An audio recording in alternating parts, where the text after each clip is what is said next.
What is up, Impact Nation? Welcome to another episode of the Anthem of Impact Wrestling Show. I'm your host, Jason, as always. And this week's episode's coming a couple days later than what I usually do. Usually I'll try to put these out on a Friday. It is Sunday. I had a buddy of mine that I grew up with, happened to be in town this weekend, so we got together on Friday night, so I wasn't able to do anything. And then Saturday, spent a lot of time recovering and doing chores and some other things that I should have done Friday, but instead went and hung out with my buddy. So this one's coming late. I didn't do one last week also just due to work and being busy and just couldn't find the time to do a video. So I apologize. But hey, I am here giving you my thoughts and going over this past week's episode of Impact Wrestling. And what an episode. This was a really, really good episode. I was fully entertained. The 2 hours flew by for me. And I just felt like they really hit their stride of what Impact Wrestling, the weekly show, should be. I still don't think it's a finished product of what Scott D'Amore and Don Callis' vision is. But you're starting to see where they're going, and I like it. Now, 2 weeks ago, excuse me, 2 weeks ago, since I didn't even get to watch it on Thursday. I don't think I watched it until Saturday morning. I was tweeting out some thoughts though while I had it, because one thing that really shocked me, like I never really thought that like, oh man, our roster looks terrible or anything like that. But it just really stood out all of a sudden after watching. Got about halfway through that show, and it kind of really stood out to me. This roster is quickly forming to look super stacked, super deep, and it's starting to look like a roster that a lot of people have been, saying that they want from Impact. One of a bunch of younger guys, maybe not so well-known guys, is definitely transforming into that, to where, these guys are going to be Impact grown for a while. And some of the ones that aren't necessarily Impact grown, maybe they're grown on the Indies or some of these other kind of different places. They're young enough in their careers that they're still not like, oh, they're just leftover WWE guys, kind of like Alberto El Patron is. Now after I go through this review, I have a couple different things I want to talk about too, and give some commentary to some things that just overall and going on in wrestling today.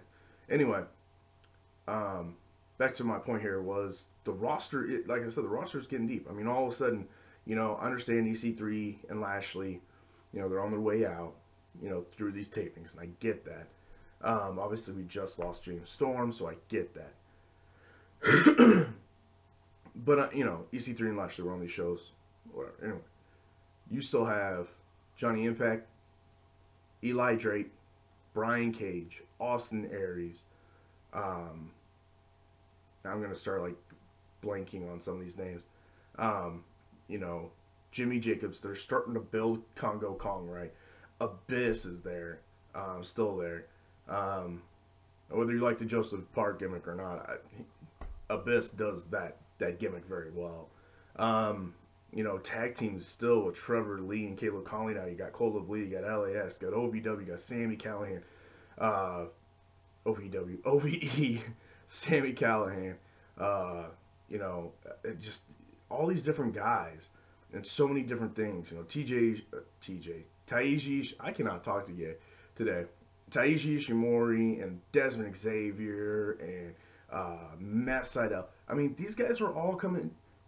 That's a fairly deep roster. Yeah, could it get better? Yes, and I think it's going to. I think definitely by the Redemption pay-per-view, I think there's still some more debuts to happen, probably at that pay-per-view or around then.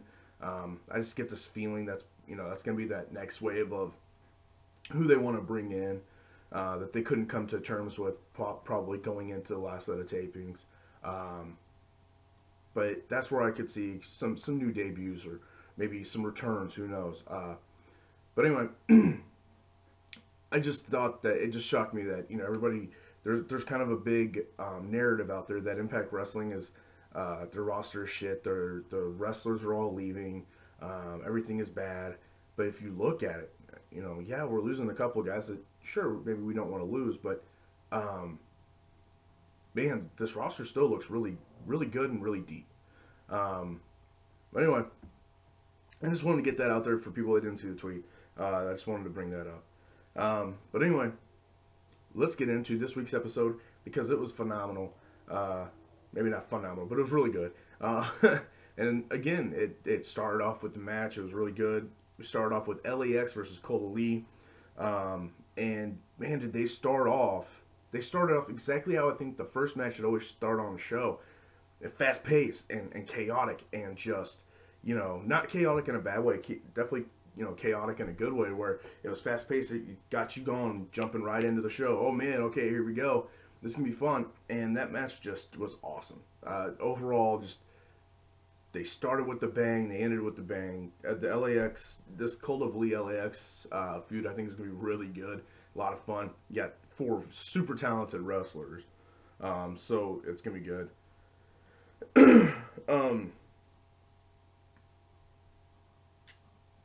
I made a note of, and I don't know if anybody else has noticed this, and maybe it was just something that was weird for me to point out, I don't know. But did it seem like they're filming the match a little different? Some different camera angles. They're more kind of into the ring, zoomed in a little bit. They're kind of doing these different kind of things. I don't know, it just kind of really stuck out to me. Again, it could just be something weird that has been going on for a long time and I just haven't noticed. I don't know. But let me know down in the comments if you guys think, you know, if you guys have noticed or if you think I'm just being weird with it. But yes, like I said, you know, super fast paced. I love the pacing of, especially, you know, it's the curtain jerker match that gets the crowd going. It's to get the people sitting there at home watching really excited about what they're about to see for the rest of the night. And I think this definitely did it. They had a lot of great double team moves. Of course, we already know LAX can pull out a lot of good ones. And, you know, Colt Lee was definitely pulling out some really good double team moves too. But also, just due to the usual, you know, Cult of Lee shenanigans, they get the roll-up win. And, yeah, now they're going to be able to go after the tag titles. I think this is going to be a lot of fun. And, yeah, I'm down. I'm down for this feud.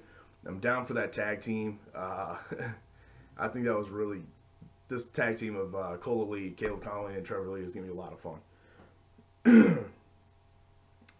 Then after that, we get the Brian Cage squash match of the night. He went up against Hunter Law. These are really good showcases for Cage. You see his moveset, you understand maybe, you know, who he is, what he looks like, and he dominates. And that's exactly what he should do. Now, boom.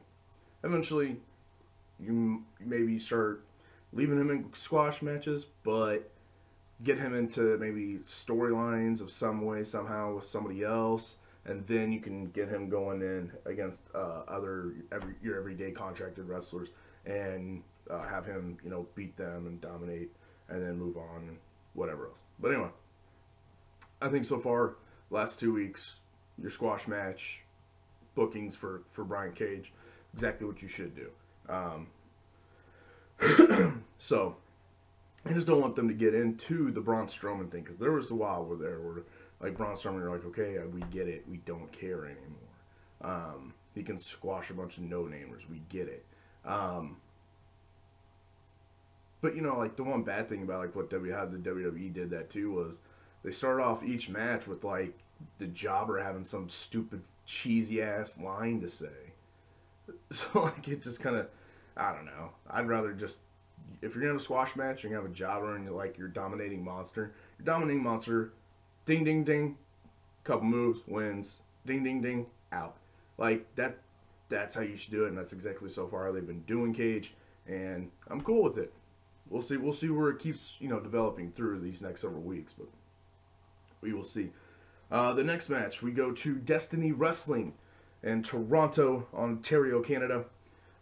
We see Matt Sydal versus Petey Williams for the Grand Championship match. Now I know, like one of my things is I think that they should not edit a match, like to cut it down for time, and I still don't necessarily like whenever they do that. But whenever everything else is right, I don't mind it as much, especially whenever it's not. Maybe you have like 2 edits to cut down the time. Not whenever it's like constant, like looks more like a highlight reel, which I think they did that for a couple matches that really got me on the downside of doing those outside matches. This one I thought they did right. Just overall, the quality of the production looked better. The ring looked better. Just I don't know. Just everything looked a lot better. Just looked more professional of what it should be if you're going to put it on your national worldwide television show. Like really, but I just felt like the whole match itself flowed better with everything that they did to edit that match. It just flowed better. I thought that Petey Williams and Matt Sydal had really good chemistry, and that was a good match. Period. Of course, Matt Sydal won. The only time that I'm really going to start caring about those matches, as far as being invested into watching it, is whenever all of a sudden one of those matches is like a title change, or like it's a shocker, or say like there's been a couple times where it's an Impact wrestler versus somebody from that company. So I'm trying to think of one specific. Can't really think of one right now.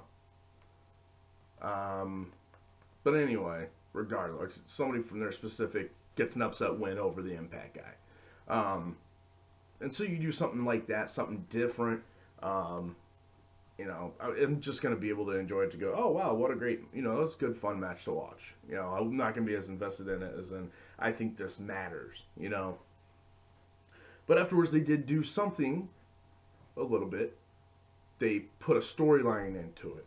And after the match, Matt Sydal gets on the mic and reads a scroll from his spiritual advisor. And basically, make a long story short, it says at Crossroads, Matt Sydal will challenge Taiji Ishimori for the X Division title, and he will fulfill his destiny of being both an X Division champion and the Grand Champion. So, that part was kind of cool. I wonder if like a lot of people at the Destiny Wrestling was like, what is this? What is he doing? Because even unless they were at the Orlando tapings, they probably have no clue what he's even talking about. Because, I'm sure that match happened before even these matches started being televised, or this current storyline was even being televised. Now we go to maybe segment of the night.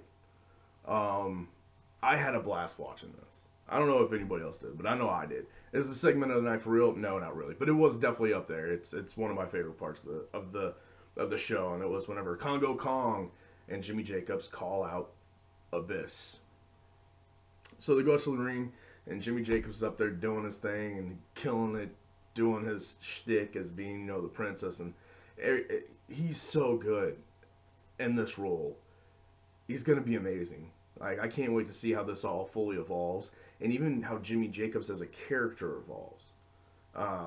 Is he just going to be Congo Kong's guy? Is he going to start bringing in more monsters? Is he going to be kind of like the leader of like a group and be a manager of a group that could just kind of be, misfits and your more savage monster gimmicks?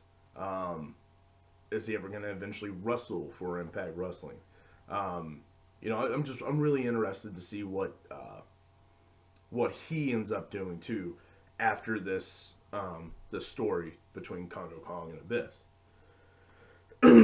But in the midst of him trying to call out Joseph Park, out comes Grandma Jenny. Oh my God! I was like, oh my, what is this? Oh no! But it's good. It's hilarious. I love this stuff. She was the late Grandma Jenny was hilarious too herself. She was really good. She even went full, Abyss teeth, which was really, I think, she dove into that role, really committed to make sure, there was some type of family resemblance. But no, I thought she was good. You know, she talks smack on uh, Jimmy and all this stuff and slaps him.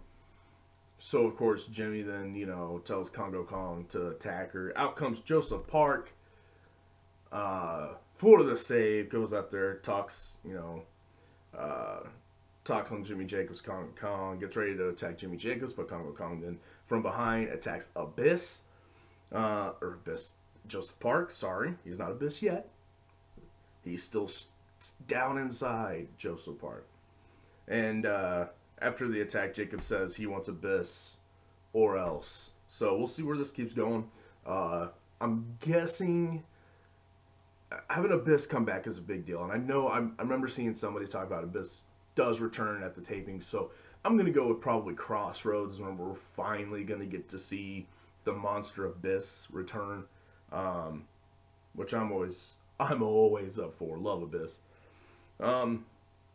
After this, we get another outside booked match, and this was again another one that was actually done really well.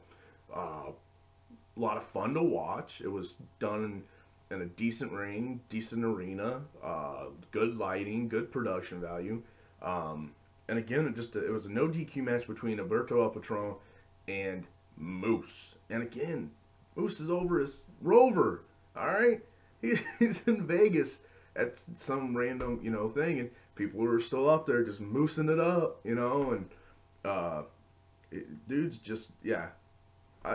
Impact Wrestling's in good hands with Moose, kind of, and he wants to be Mr. Impact Wrestling. He gave himself that name on Twitter. He wants to be a part of this company. He wants to be the difference for this company. And man, yeah, I think Impact needs, you know, we've always said we need more guys like that wants to do this for the company, that wants to make the company a big thing. And I think, you know, we finally got it with Moose. I know there's some people that don't think Moose is all that great. And look, he still has a way to go to really fully polish himself. But he's good and he's charismatic. You know, he's got that it thing about him that just, you know, people love, and people love to want to cheer for him. People want to do things, you know, watch Moose go and do things. You know, they want to do the Moose chant. And that's a big, big thing. So, but anyway, the match was really good. No DQ, so they really did. They went all over the place, and that was just a lot of fun. These two can really go on a good brawling style match. But yeah, at the end of the day, Patron did win. So that's interesting. I was kind of thinking Moose was going to win. So I'm guessing this is going to be a feud now, which is a really good feud, I think, for both of them, because it's just outside of the main event, but they're still both main event players, and it keeps them at that level, but they're just outside of the actual like title picture. But there's both, that keeps both men at main event level. So I think it's a really good one. Then we get OVE versus Eddie Edwards and Bobby Lashley. Again, this is another match that was super fast paced, super entertaining. Eddie Edwards got the win for his team. But again, it was just overall just really good. And again, you have three small guys and a big jacked up dude in Bobby Lashley, and Lashley does not suffer in this match. He doesn't force the smaller guys to wrestle his pace. He's so athletic, he can still wrestle their pace, and it doesn't look clunky and it doesn't look bad. Bobby Lashley is a freaking gem. As much as I even don't want to see EC3 leave, I really don't want to see Lashley leave. I get why he's leaving, even more so than I do EC3, but he's a gem. Whatever he ends up doing, even hopefully he'll end up even coming back. I feel like he feels pretty strong about this company. So whether he leaves just to do MMA or he leaves to do something that he wants to do in WWE, which could be just, you know, he knows if he stays in Impact, he's never going to be able to face Brock Lesnar, and I think he really wants to do that. I think if he does go to WWE, I think it's just going to be a short stint. I really do. Like, I think it's just going to be maybe like a year, maybe two, just to kind of get some things out of the way. One, to say that he did it. Two, to be able to do certain things that he's wanted to do, like fight Brock Lesnar, maybe get another WrestleMania moment, hold the title and say, look, I can do it here too. And then I think I could always see him coming back to Impact Wrestling, and finishing up his at least wrestling career there. Probably, I could see that. But yeah, this match was really good. Love what they're doing with OVE right now. The three of them. Somehow they're still like a fact. They're actually, yeah, that's what it is. They're more of a faction now than they are just a tag team, and this is showing it by having the three of them go after guys like Eddie Edwards and Bobby Lashley, and really trying to make a name for themselves, and not just be like, because that's kind of like the one gripe I have so far with LAX, how they're booking them. They're like, it's the tag team champions titles are the only thing that's important, and like, as much as that makes the tag team titles seem important, LAX has got like so many people, and eventually Diamante will be back, and it's like, okay, well, you've still got Homicide. At one time you had Low Key, and then Diamante, but why don't you, if you really want to take control and run money through your club and your whatever, why wouldn't you want all the titles?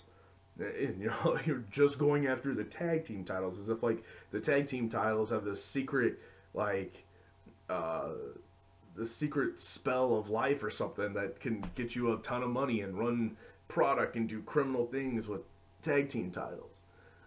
That's the only thing I don't get with LAX. Everything else I do love LAX, but that's the only like one little thing. Like, you got Homicide. Why is Homicide not in the X division right now? Why wasn't Diamante whenever she was not, even whenever she wasn't injured? It's like they never had her wrestle, really. If you have these people in your stable and you're really trying to really take control over, Impact Wrestling or whatever else, why wouldn't you have them go after other titles?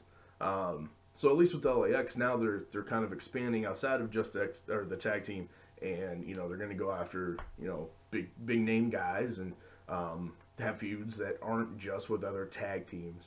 So I like that. I like what they're doing with OVE. It's Ohio versus everything, not Ohio versus tag teams only. Anyway, so now we got EC3 versus Johnny Impact in the main event for the #1 contendership. It wasn't a bad match. I thought this match was going to be a lot better going into it. Again, like I said, it's not a bad match. It was just not as good as I had thought it would be. It didn't flow quite as well for me. There were some good spots. That Super TK3, whoa, off like the top rope or whatever it was. That was awesome. They definitely got a better flow towards the end. That's whenever it kind of picked up, and it had a little more flow to it. It wasn't quite as stop and start like it was in the very beginning. But it was good.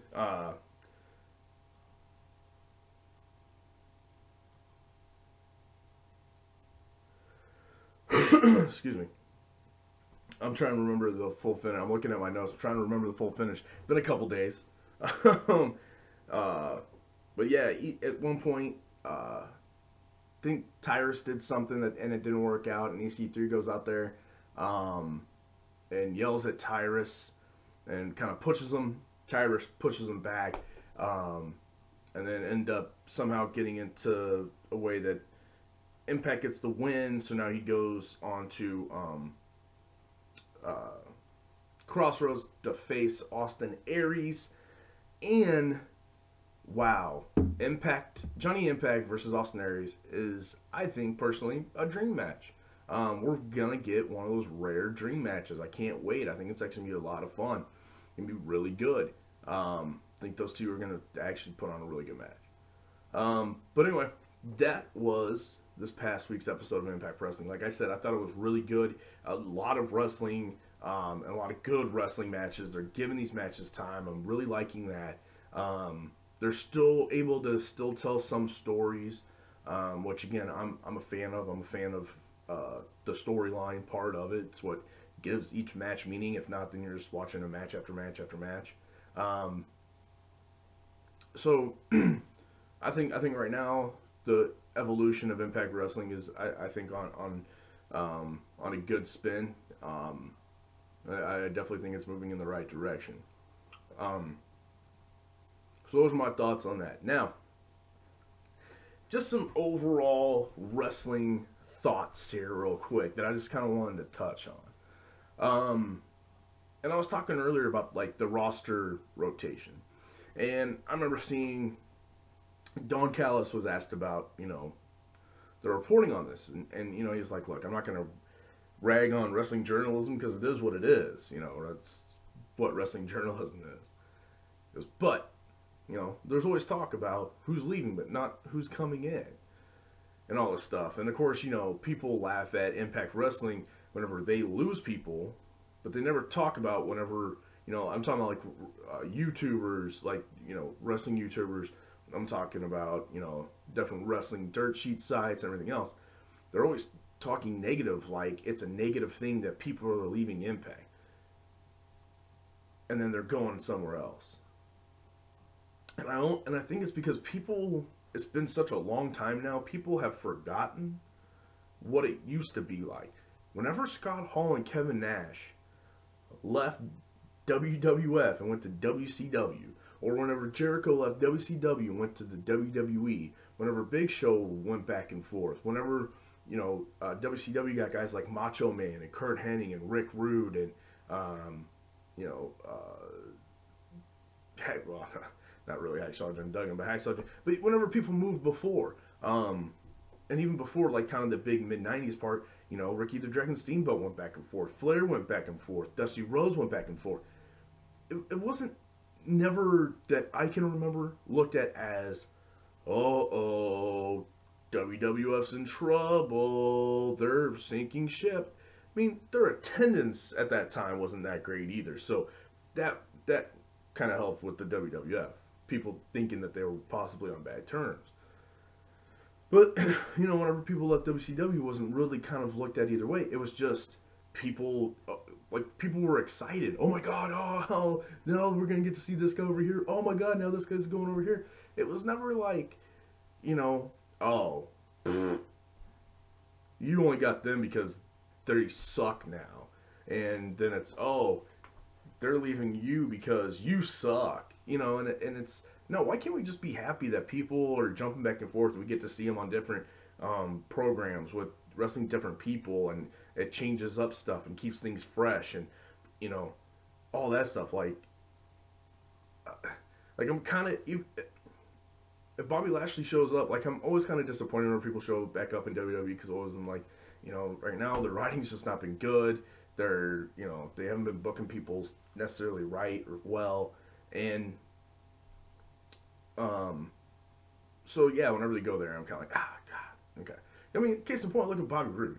I mean, I don't know. Maybe, again, I'm not a professional wrestler. I'm just looking at it from a fan perspective. And me personally, even though he's the U.S. champion, he's just not been booked very well. His character's not been done very well. A lot of stuff on SmackDown really hasn't been done very well. I don't know if I'd be as happy over there as what, maybe he actually is. But from a fan's perspective, I could not see why he would be like super happy about how things are going over there. Mike Kanellis, never on TV.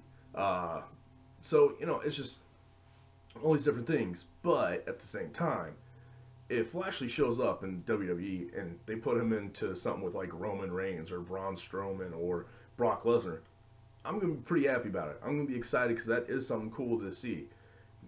Whenever like Alberto El Patron comes to Impact, I don't look at it as, oh man, he left because he can't draw, so now he has to work for Impact. I look at it like that. I look at it as cool. We get to see the real Alberto El Patron now. Like, we get to see really what he can do in a ring, because he's not being put into a box that the WWE does to people a lot of times. Because, you have to wrestle for the camera in WWE. And in other promotions, you don't. You just wrestle and then they film it. So, that's just something that, like, especially now with, the fact that we, Impact Wrestling did lose several people here recently. And, I see it all the time about, well, it's because this person sucks now, or, Impact sucks, so this is the only place this person can work. Well, like, a lot of people are talking about, like, Enzo Amore showing up at Impact. Hell no. I do not want Enzo Amore anywhere near Impact Wrestling. Impact Wrestling is not going to take Enzo Amore, at least I don't think so, because he can't wrestle. He's not a good wrestler. And if they're trying to get away from the WWE thing, and stop being WWE light and try to get their own niche of what they want as a wrestling company, getting Enzo Amore would go against everything that they've been telling us that they want from Impact Wrestling, as far as Don Callis and Scott D'Amore and Ed Nordholm. So that just was bothering me, because people still, no matter what Impact does to change, people will still consider it like the same old Impact Wrestling from several years ago, where it was just like, oh, they just started hiring random people and making really bad decisions. So that was one little gripe that I had. Another gripe, obviously, and I think a lot of people here know exactly what I'm talking about, is this new stupid report about Impact wrestlers not getting paid again. They are getting paid. Okay? They just got done reconstructing all contracts. So now it's all different. Now, was there one? I don't remember too many reports or posts, people get on YouTube going, oh, hey, check this out, guys, here's some good news from Impact Wrestling. They are now advertising that they will book their guys, like nothing. Like, that's super cool. I think that's a really good job on Impact's part. And the fact that they're really advertising it, they're not just kind of willing to do it, they're out there going, you want to book an Impact Wrestling superstar, please contact us at this and this, we'll book it for you. That's really cool. None of that was talked about.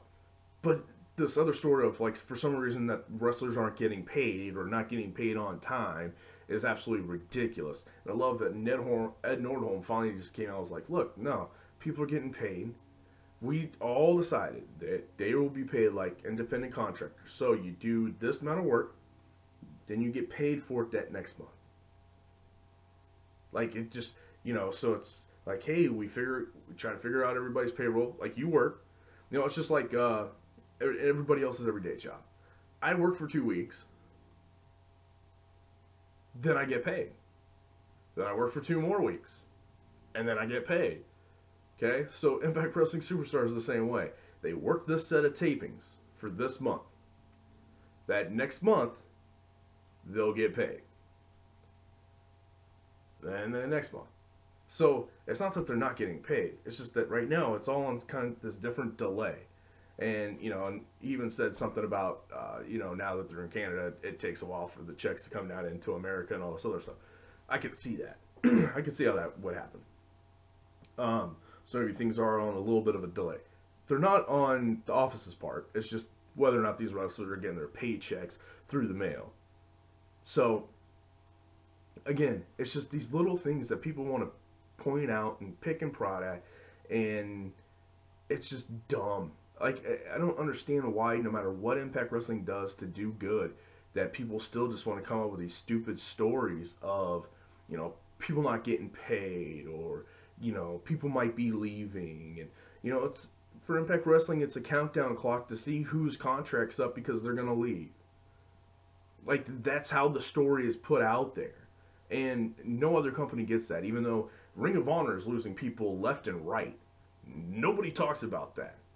And because it gets hidden, because their roster basically now is New Japan. Ring of Honor is New Japan. There is hardly any more Ring of Honor. And I know I haven't watched a whole lot of Ring of Honor here lately, but I still try to keep up with it. I see what other people say and talk about it on YouTube or on Twitter. I have not heard Jay Lethal's name in a very long time. I have not heard the Briscoes' names in a very long time. There's some of these, like, actual really good Ring of Honor guys that I'm not hearing. You know what I hear? Bullet Club all the time. Naito. Then I hear, Naito, I hear about Tanahashi, I hear about Okada, I hear about, Suzuki, I hear about Makabe, I hear about all these other guys whenever they're talking about Ring of Honor.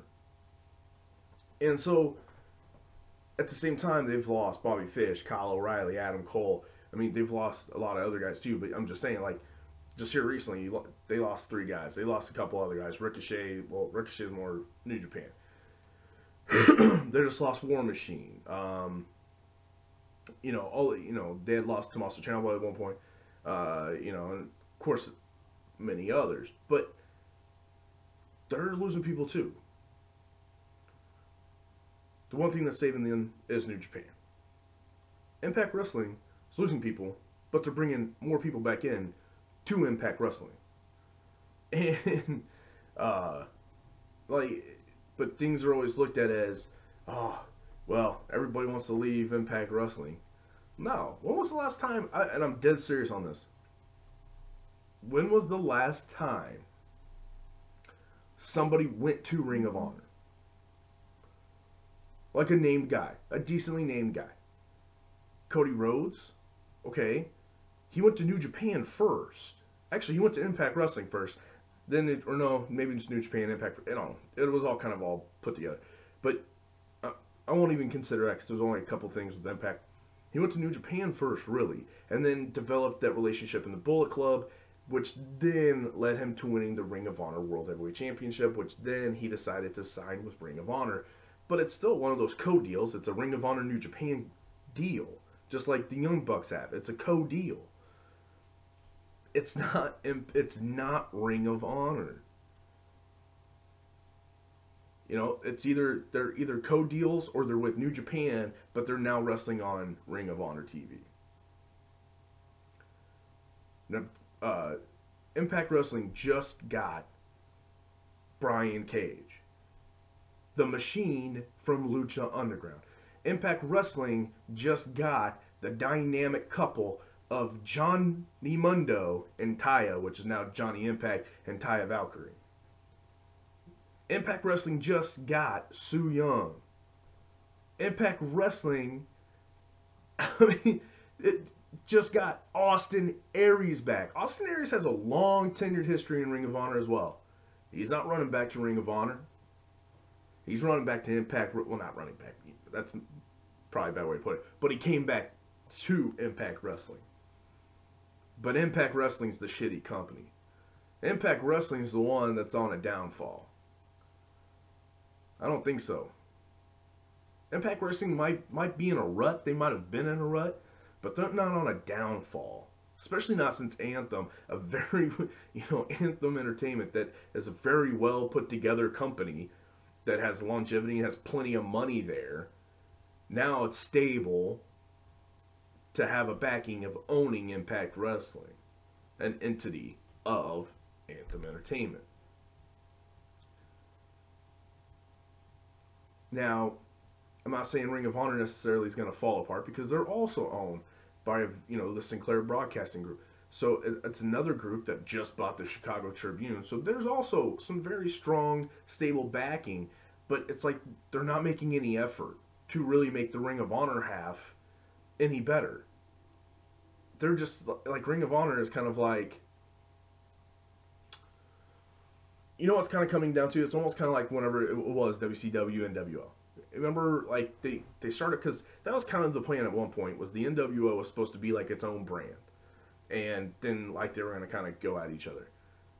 So the pay-per-views there for a while were WCW NWO presents, Bash at the Beach or whatever. That's kind of what Ring of Honor is. Ring of Honor is kind of like the NWO to New Japan's WCW. They're the co-brand. But really, Ring of Honor doesn't do anything. It's just there to have as a different name for New Japan, really, to come into the States. I mean, that's really what Ring of Honor is now. Yeah, they still have some homegrown talent. Yeah, they find some people that they throw in through dojos and everything else. So I'm not saying, like, they can't develop talent. I'm saying, when was the last time? Okay, probably Bully Ray and the Hardys were probably the last 2 guys, or the last 3 guys that went there because they chose to go there. But even Ring of Honor, but really even the Hardys only went there because they were supposed to do a Young Bucks thing in Impact, and then the whole Impact thing, forced their hand to go at least there for a couple months, and then they jumped to WWE. So I'll give you that. Bully Ray and the Hardys, probably the last three guys that were definitely like, we want to go to Ring of Honor. We're free agents, but we're gonna wrestle at Ring of Honor. That's probably the last ones were. But anyway, I've been talking for a long time. Let me know what you guys think down in the comments. Go follow me at Anthem of Impact. If you're new to this channel, please hit that subscribe button. I'm now over 100 subscriptions, so thank you everybody for the support. That's really cool. I never thought I'd get to that, so I know it's not a lot in the YouTube world. I don't care. It's cool to me. So I appreciate every single one of you. All of you. And yeah, until next week, guys, whenever I review another episode of Impact Wrestling, have fun, enjoy professional wrestling, any and all professional wrestling. I know I'm an Impact Wrestling channel, but enjoy all wrestling. I enjoy wrestling. I'm gonna watch Elimination Chamber tonight. Why? Because I like wrestling and it's on.